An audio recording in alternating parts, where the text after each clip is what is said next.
Hello everyone. My name is Amitesh Kaur and today I will be presenting on intersectionality and the matrix of domination.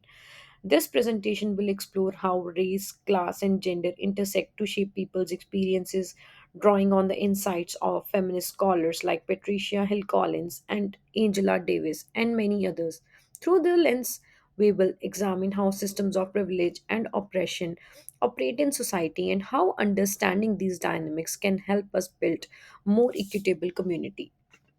This project argues that feminism becomes truly inclusive and transformative only when informed by intersectionality, a concept developed by Kimberlé Crenshaw and expanded by foundational feminist thinkers.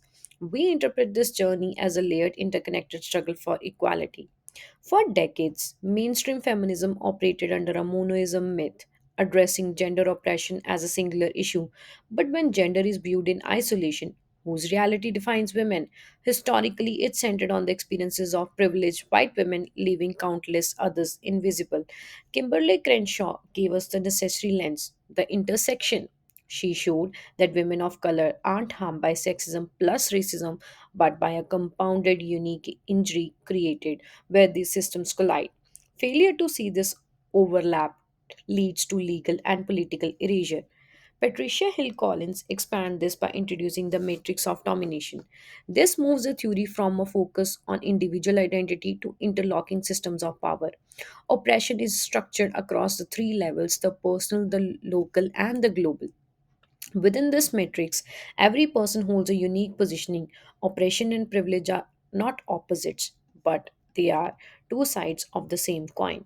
A woman can experience the oppression of a racism while benefiting from the privilege of class. As Peggy McIntosh observes, privilege is an unearned, invisible package of assets that shapes who gets to define the feminist struggle.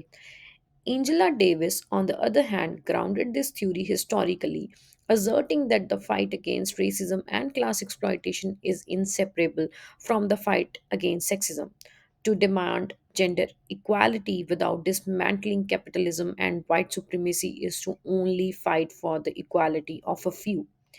Bell Hook critiques early feminist attempts at sisterhood, calling them meaningless when they fail to address class and race privilege, the very privilege McIntosh describes. Her feminism is not a theory of common identity, but a passionate political commitment and a practice of love that challenges oppression everywhere it exists. Audre Lorde taught us that difference is not a threat, but a creative resource.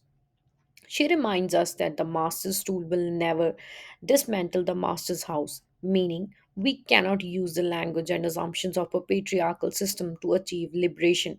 We must embrace our unique identity as source of power. This one is a creative core of the project, the layered struggle. Beneath the banner of equality, only one story was heard. White feminism spoke loudly while others' truths blurred. But our lives are layered deeply, more than gender, more than pain, race, and class and histories that no single voice can contain. Intersectionality is the opening where hidden voices rise again. Only when all layers speak together can liberation truly begin. Intersectionality is not a separate branch of feminism. It is the heart of modern liberation. It forces us to ask who is missing from the table, whose story remained untold. By embracing this layered approach, feminism fulfills its true transformative promise to seek for all women at a global level. Thank you so much.